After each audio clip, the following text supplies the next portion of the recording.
Dans cet épisode de Woman King Sales Edition, nous recevons une figure éminente du secteur de la logistique et de la chaîne d'approvisionnement, Monsieur Alphonse Béa. Bonjour. Bonjour madame. C'est un plaisir pour nous de vous avoir aujourd'hui. Plaisir partagé. Alors, directeur général de DHL au Cameroun, c'est plus d'une décennie, voilà.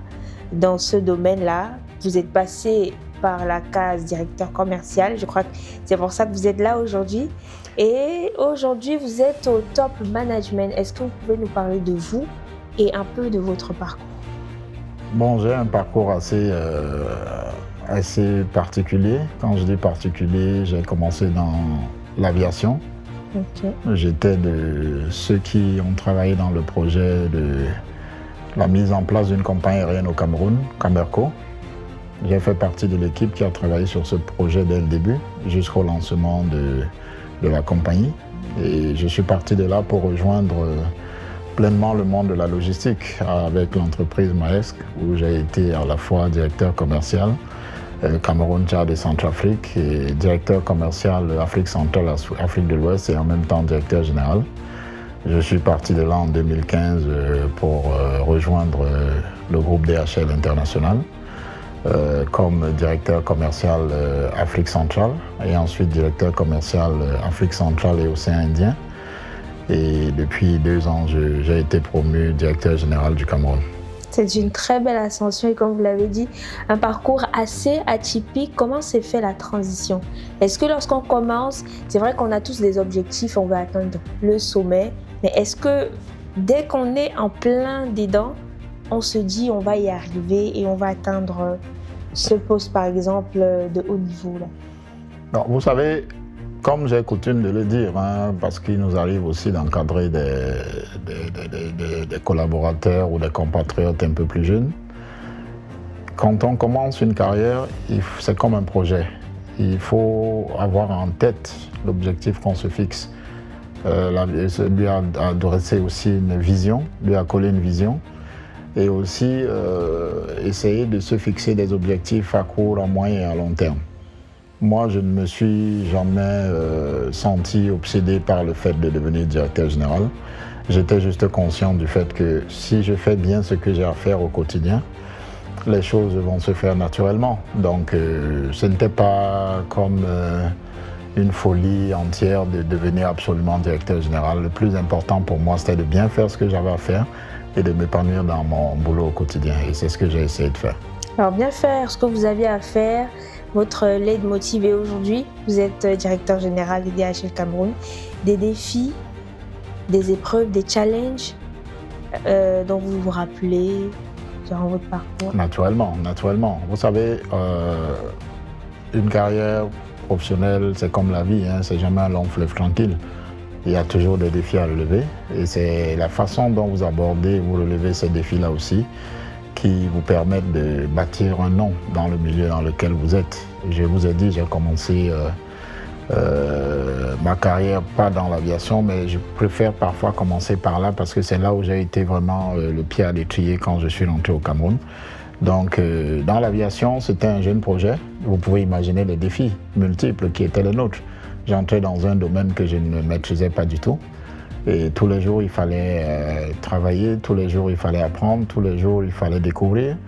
Et on parlait de mettre en place une compagnie aérienne. C'est pas comme aller construire une crèche du coin. Donc, c'était quelque chose d'assez complexe avec beaucoup d'exigences en termes de timing, en termes de budget, en termes d'objectifs que le gouvernement nous avait fixés. Il fallait mettre tout ça en place en moins de 6 mois.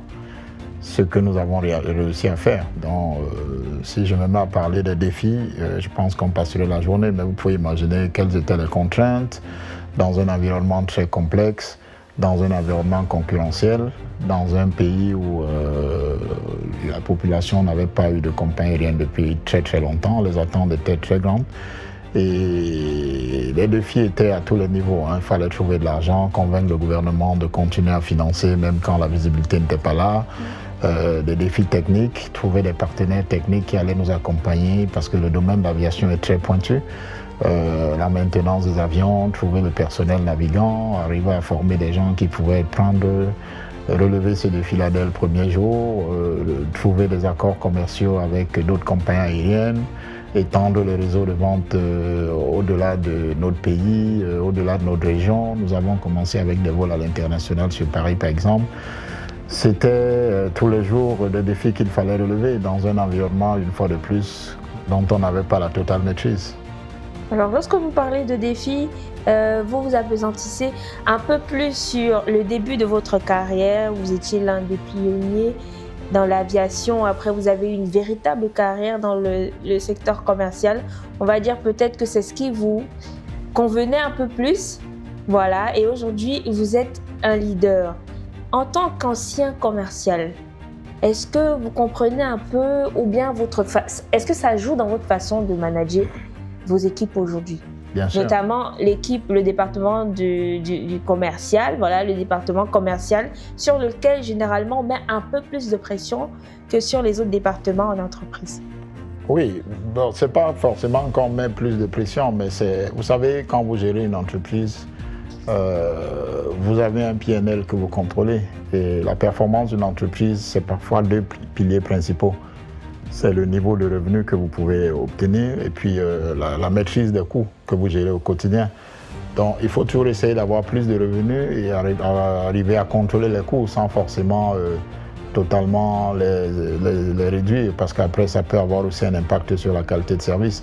Donc, c'est cet équilibre-là qu'il faut trouver. Bon, c'est pour ça qu'il est toujours préférable de continuer à augmenter, croître au niveau de ce qu'on appelle top line, le revenu, pour éviter d'avoir à faire trop de pression sur les coûts et réduire des choses qui pourraient impacter même le climat social en entreprise. Donc c'est pour ça que les commerciaux peuvent avoir parfois l'impression qu'on leur met beaucoup plus de pression que les autres. Mais ce n'est que normal, parce que c'est eux qui ramènent de l'argent et toutes les autres fonctions sont parfois considérées comme des fonctions support ou des fonctions d'accompagnement. C'est vrai que moi, naturellement, j'ai une formation à la base de commercial, donc je me sens à l'aise dans ce milieu. Oui, ça m'aide aujourd'hui dans ma façon de faire, parce que quoi qu'il arrive, le rôle d'un directeur général, ce n'est pas seulement des fonctions je veux dire administratives ou des fonctions régaliennes où il faut être là à se montrer dans des grands endroits. C'est aussi être avec ses équipes sur le terrain, donner des instructions, mais permettre aussi d'accompagner les équipes pour que, si nous voulons accroître notre revenu, essayer de descendre avec eux sur le terrain et leur transmettre aussi l'expérience et le vécu que nous avons pour être beaucoup plus performants, parce qu'à la fin de la journée, c'est les objectifs qu'on vous fixe aussi en tant que directeur général. Du coup, lorsque vous parlez d'accompagnement, quelle est la stratégie que vous utilisez pour que cette équipe performe? Vous savez, pour qu'une équipe performe, il faut déjà définir les postulats de départ. Pour avoir une équipe, une armée qui peut aller remporter une bataille, il faut déjà s'assurer de la qualité de l'armée. Donc tout commence au niveau du recrutement. Il faut définir les profils adéquats en fonction du produit, du marché et du type de client que nous recherchons. Il faut qu'il y ait une adéquation entre ces trois paramètres-là. À partir du moment où vous avez les bons profils dans le marché adéquat et que vous avez bien défini votre cible, vous pouvez maintenant commencer à parler de stratégie. Vous fixez des objectifs, l'entreprise vous fixe des objectifs en début d'année, le groupe vous fixe des objectifs. Vous, en tant qu'entité DHL Cameroun, voilà ce que vous devez réaliser comme revenu. Maintenant, vous regardez quelles sont les équipes que nous avons. Est-ce que nous avons le bon maillage qui permettra une certaine couverture géographique? Et on ne vend pas les cacahuètes comme on vend les places dans un avion, ou on ne vend pas la logistique comme on vend les voitures. Donc il faut essayer de s'adapter. Mais tout ça, c'est de la vente. Tout ça, c'est de la vente. Il faut connaître ses clients, il faut connaître son marché et il faut connaître son produit. Et à partir du moment où vos commerciaux sont capables d'intégrer ça, vous pouvez commencer à penser au succès de ce que vous recherchez. Parce que si vous ne connaissez pas le produit, qu'est-ce que vous allez vendre? Ça ne va être que le client va le ressentir. Aujourd'hui, nous sommes dans une époque où, quand vous allez vendre un produit, ce n'est plus votre histoire qui intéresse le client. Vous avez beau dire DHL, nous avons 500 avions, nous sommes les plus beaux, les plus forts.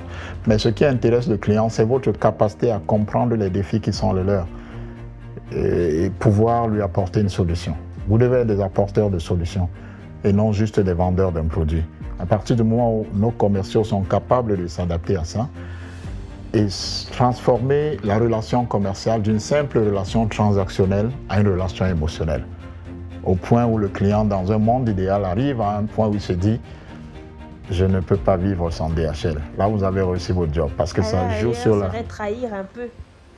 Se trahir même soi-même parce que ce n'est pas juste une question de feeling, c'est une question aussi de sentir, amener le client à comprendre que, par exemple, je vais vous prendre un exemple. Si vous vendez, vous parlez à un client dans le secteur pétrolier.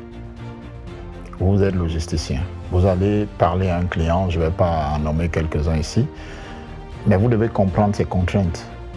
Il y a une fluctuation, le cours du baril du pétrole hier lors de la dernière réunion à l'OPEP a chuté, ça met une pression sur son niveau de revenu, comment est-ce qu'il fait pour s'en sortir avec une masse salariale qui doit être peut-être réduite. Il faut une certaine flexibilité, l'aider à réduire son stock par exemple, être capable d'avoir un temps de réaction au niveau de la logistique qui fait qu'une pièce qu'on doit changer sur un rig doit arriver, qui devait arriver aujourd'hui, arrive hier. Parce que vous êtes conscient du fait que le moindre petit retard peut lui coûter beaucoup d'argent. Et à partir du moment où vous êtes capable de comprendre la problématique du client, vous n'êtes plus qu'un simple vendeur, vous devenez un apporteur de solutions. Et c'est ça le commercial d'aujourd'hui, c'est ça que le commercial d'aujourd'hui doit être. Alors, lorsqu'on a identifié quel acteur sied à quel produit, pour quel objectif, j'ai envie de vous demander, une fois de plus en tant qu'ancien commercial et aujourd'hui directeur général, est-ce que vous avez observé des différences de dynamique entre vos équipes masculines et féminines? Bien sûr. Vous savez, moi j'ai souvent coutume de dire aux femmes quand j'ai l'occasion d'échanger avec elles, les hommes et les femmes sont différents. Même sans être venu ici donner des cours de religion, je crois que même à la création, nous n'avons pas été créés pareil. Si vous posez un verre sur la table, moi je vais voir quelque chose, vous allez voir autre chose. Quand nous étions dans les périodes de formation, on nous enseignait que si vous vendez une voiture par exemple, si une femme entre, vous devez lui vendre la voiture en mettant l'accent sur les critères émotionnels.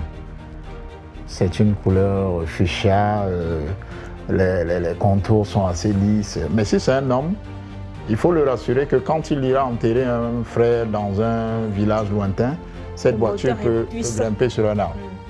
La robustesse, ça c'est ça qui l'intéresse. Mais la femme, il faut regarder la finesse de la boîte de vitesse. On a peut-être mis le rose sur le tableau de bord. Et à partir du moment où vous êtes capable de voir ça, vous comprenez déjà que la gestion même d'une équipe commerciale, entre hommes et femmes, c'est deux dynamiques différentes. Et je vais vous dire comment. Moi, dans ma dernière expérience, quand j'étais au bureau régional, je m'occupais de l'Afrique centrale et de l'océan Indien. Ça faisait environ 11 pays. Et dans chaque pays, il y avait un directeur commercial qui me reportait directement. Et sur ces 11 directeurs, j'avais 9 femmes. Et ce n'était pas le fait du hasard. Et je vais vous dire pourquoi j'avais 9 femmes. Il m'a été donné de remarquer tout au long de ma modeste carrière que les femmes sont extrêmement concentrées dans ce qu'elles ont à délivrer comme résultat. Elles sont moins distraites. Et elles ont un côté émotionnel tellement fort. Vous avez 11 femmes, vous les recevez une par une, et à chacune vous lui dites, cette organisation repose sur vous. Si nous tombons, c'est à cause de vous. Quand elle sort de là, elle est capable de vous ramener la lune. Elles aiment être valorisées. À partir du moment où elles sont valorisées, que vous leur dites clairement ce qu'il faut faire, vous allez avoir le résultat. On a coutume de dire en anglais, si vous voulez un beau discours, faites venir un homme. Mais si vous voulez de l'action, appelez une femme. Et avec cette façon de penser, j'avais toujours obtenu les résultats que je recherchais parce que j'avais une équipe dévouée et disponible à 100%. Et à ce jour? Et à ce jour, je peux vous dire que nous avons une unité que nous mesurons dans notre organisation DHL dont nous sommes fiers. C'est le niveau de diversité au niveau du top management. Et le Cameroun, depuis que je suis là, a la fierté de dire que nous avons beaucoup plus de femmes dans le comité de direction qu'aucune autre entité de DHL. Et ce n'est une fois de plus pas le fruit du hasard. dont nous avons aujourd'hui une présence féminine dans notre comité de direction qui vous montre à suffisance la place que nous accordons au leadership féminin. Très heureuse de vous écouter dire ça et je pense que celles qui vont nous écouter aussi le sauront. Quelles, selon vous, seraient les qualités idéales pour être un commercial, un bon commercial?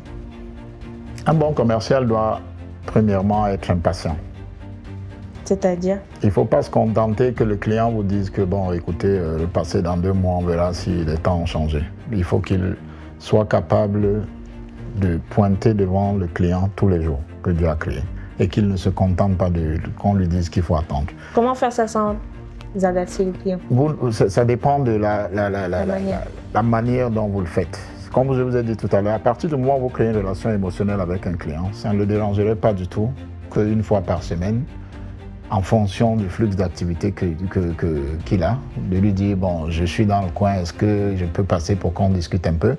Ça ne le dérangera jamais de vous voir. Mais si c'est juste une relation transactionnelle, où on ne parle que de prix, ou que mon produit est meilleur que celui du concurrent, à un moment, il va se fatiguer. Un bon commercial doit être curieux. Vous êtes en train de conduire, vous voyez un conteneur qu'on est en train de dépoter quelque part, vous devez être tenté de voir quand même s'il n'y a pas une possibilité de grappiller une opportunité, parce que même si vous faites du fret aérien, quand on fait venir des conteneurs, il y a des documents qu'on appelle les BL, les Bill of Lading et tout, qui doivent prendre l'avion. Il faut avoir cette curiosité-là. Un bon commercial doit être très sociable, très connecté dans la cité dans laquelle il vit. Il faut être au courant de tout ce qui se passe. S'il y a une nouvelle entreprise qui arrive, il y a un nouveau projet, il faut être au courant. Un bon commercial doit être quelqu'un qui est ouvert et qui est très, très, très sociable, sympathique, qui a la communication facile et qui est loin d'être timide. C'est très important. Il faut avoir le courage d'aller parler aux gens qu'on ne connaît pas. Alors, tout à l'heure, vous avez évoqué le fait qu'un directeur général ne se charge pas que des tâches administratives, mais encadre et accompagne son équipe d'une certaine façon. Mais vous n'êtes plus véritablement sur le terrain. Après autant d'années que vous avez passé à être commercial au contact de vos clients et de vos cibles en général, est-ce que ça ne vous manque pas? Oui, ça manque, mais je vais vous rassurer que, vous savez, les directeurs généraux, chacun a sa méthode. Moi, tous ceux qui ont travaillé avec moi savent que j'aime aller sur le terrain. Et il m'arrive de faire un mail en début de semaine et dire aux commerciaux, je suis à votre disposition cette semaine. J'ai un agenda un peu ouvert. Partout où vous pensez qu'il y a un client peut-être qu'on est en train de perdre ou une grosse opportunité. Impliquez-moi. Impliquez-moi. Et ils le font. Ils le font parce qu'ils savent. Parfois, ils sont même très demandeurs parce qu'ils savent que ma présence et mon expérience, mon vécu aident souvent à débloquer quelques situations. Parce qu'on sait sentir les affaires. On a des clients parfois qui sont un peu capricieux, oui, qui préfèrent échanger directement avec le DG, qui peut, à ce moment-là, au moment des négociations, glisser leurs petites sollicitations. Est-ce que ça aide aussi? Est-ce que ça joue plutôt? Oui, ce qu'il faut savoir, hein, nous sommes tous des êtres humains et puis les relations d'affaires sont avant tout émotionnelles. Il ne faut pas se mentir. Et les relations entre êtres humains sont d'abord des rapports de force, qu'on le veuille ou non. C'est-à-dire? Ça veut dire que quand vous vous retrouvez devant quelqu'un dans une négociation, c'est du donnant-donnant. Qu'est-ce que je peux prendre? Qu'est-ce que je peux donner? Est-ce que je peux prendre 10, lâcher 2? Chacun essaye de tirer le maximum, la couverture de son côté. Donc, à partir du moment où le directeur général se déplace et va devant un client, le client se sent d'abord valorisé. Il se sent considéré, je préfère dire ça comme ça. Et ça touche la plupart du temps de voir que cette entreprise m'accorde beaucoup d'importance au point où le directeur général laisse ce qu'il a à faire, se déplace, il vient écouter mes problèmes. Et vous n'arrivez pas là-bas comme un seigneur qui vient jouer les sauveurs, mais vous venez justement pour lui montrer que vous êtes à l'écoute de toutes ces problématiques et vous êtes là pour apporter des solutions. Maintenant, s'il est aussi malin, il va se dire, OK, c'est peut-être l'occasion de tirer une ou deux choses. C'est pas mauvais. Si ce que vous pouvez concéder, vous concédez. Comme je vous l'ai dit au début de la réponse à cette question, Les négociations, c'est d'abord des rapports de force. Il faut essayer de tirer le maximum. Si vous donnez, vous concédez, vous devez aussi prendre un peu. Ça veut dire, je vous accorde 25% de réduction. Est-ce que vous me garantissez que vos volumes avec moi vont augmenter? Il ne faut jamais sortir d'une négociation ayant tout lâché. Il faut quand même prendre un peu. C'est ça qu'on apprend aussi à nos commerciaux. Mais il faudrait que le client, à la fin de la journée, se sente toujours valorisé. Parce qu'à la fin de la journée, c'est lui qui nous apporte tout ce dont on a besoin. Alors, The Way to Success, on a beaucoup de femmes, puisque c'est pour elles que nous sommes là, beaucoup de femmes, même si c'est tous les genres, de toute façon, qui aspirent à avoir des positions de leadership comme celle que vous avez aujourd'hui. Si vous aviez quelque chose à leur dire de manière générale, tout à l'heure vous avez parlé du travail bien fait, objectif d'atteindre le sommet ou pas, tout ce qu'on fait, il faut bien le faire. Est-ce que vous avez quelques tips? C'est quoi votre secret?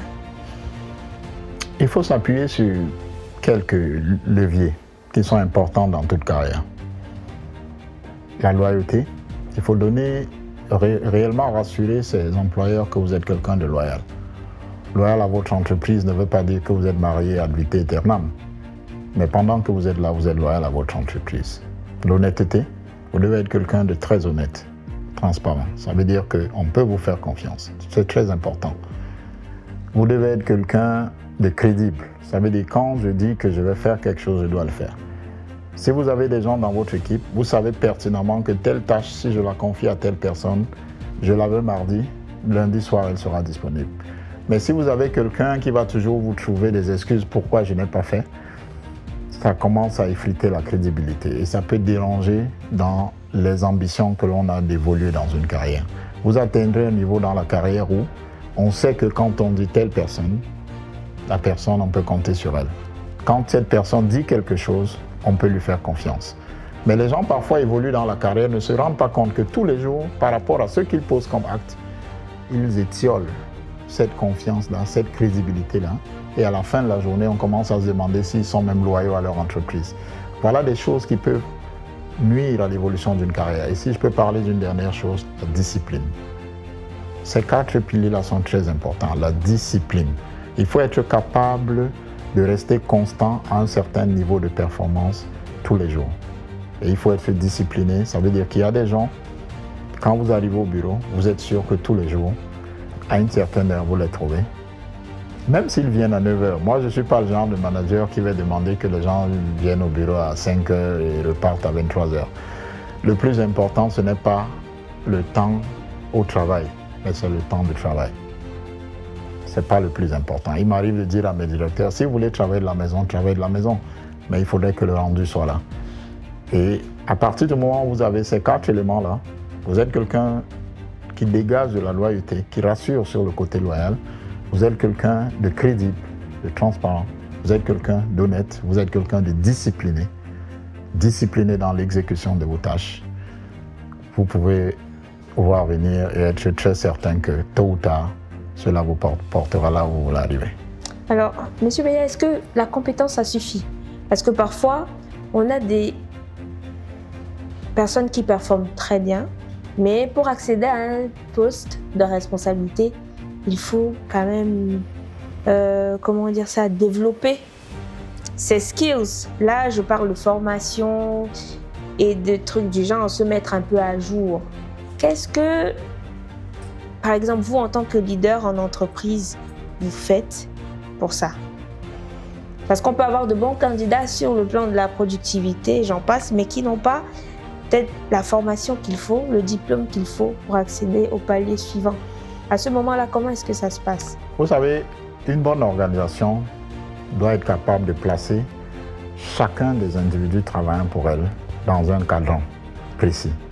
Et ce cadran, vous avez sur la gauche, autour, vous avez l'attitude. Et vous avez de l'autre côté du cadran, la compétence. C'est très important. Si vous êtes à 0% d'attitude et 100% de compétence, vous devenez un danger pour l'entreprise, quel que soit votre niveau de performance. Mais l'attitude n'est pas bonne et elle peut pourrir toute l'entreprise. Si vous êtes à 100% de compétence 100% à 0% de compétences et 100% d'attitude, on peut former. On peut former. Ça veut dire qu'on se dit, OK, il a tel manquement, il faut peut-être former. S'il a la volonté d'apprendre, c'est pour ça que certaines organisations aujourd'hui, moi je fais partie de ces leaders-là, quand je viens voir un candidat en entretien, je regarde beaucoup plus son attitude. Côté très humain. Oui, vous savez, aujourd'hui, tout le monde a les Master 2, Master 3, tout le monde est diplômé, mais parfois les gens oublient que les entreprises vont à la recherche des candidats pour résoudre des problèmes qu'ils ont. Il faut être capable de montrer à une entreprise que moi, je vais vous apporter quelque chose. Pas dire sur une lettre de motivation, ma mère est morte il y a 3 jours, j'ai tous les problèmes du monde. Ce n'est pas le problème qui intéresse les entreprises. Ce qui les intéresse, qu'est-ce que vous allez m'apporter? C'est vrai qu'on a toujours ce côté humain, on ne va pas être insensible au malheur des autres. Mais vous devez comprendre qu'on est dans un milieu extrêmement compétitif. Et à partir du moment où toute entreprise est capable d'emmener tout le monde au niveau le plus élevé du côté droit du cadran, ça veut dire 100% niveau attitude, 100% niveau compétence, l'entreprise peut être garantie d'une certaine croissance sur la durée. Merci beaucoup, M. Beya. C'était ma dernière question. C'est moi qui vous remercie. C'est un plaisir pour nous de vous avoir reçu dans cet épisode de Woman King Sales Edition. C'est moi qui vous remercie. C'était un plaisir de partager ma petite expérience avec vous. J'espère que vous avez pu apprendre quelque chose de tout ce discours. Bien sûr, grosse. Merci.